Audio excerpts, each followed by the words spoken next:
Hey, it's Keith from Outlaw Speed Shop, and this month I've got these cars that I'm giving away. The Mercury Cougar at the very lower right-hand corner is actually a green light. I think I paid like, I don't know, $9 or $10 for that thing alone. So quite the eclectic collection this month. So for that part of the giveaway, we shall go and pick a name. As always, I scroll everywhere, but I've got my random name picker that I copy and paste my names in. And the winner this month is Ivan Lazarus. Make sure you contact me through private message here on Patreon. This is the custom I'm giving away. This was a 4-horseman build that I believe that was the first 4-horseman build we did back in January. It was a really fun project.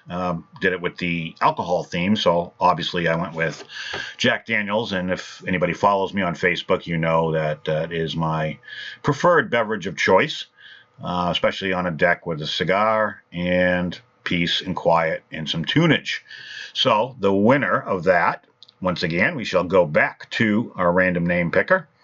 I will pick the ones that are qualified for the custom a month challenge, and here we go. I pick the random name selector, picks Ray Berger.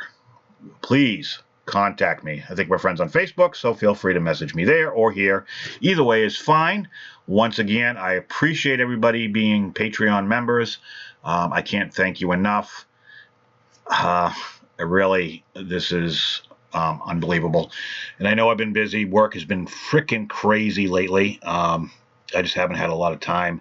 I'm actually a little behind on my builds too, but if all goes well, I actually got some special projects that I'm building specifically for Patreon, and I'm hoping to get enough of them done where it increases everybody's odds. So if that comes to fruition, that's going to be pretty killer. I'm waiting on some parts to come in so I can make them all fairly close to being the same, and it'll be a special giveaway, hopefully in September. But anyways, thanks for watching, and congratulations to the winners. Make sure you guys contact me, and that's it on this one.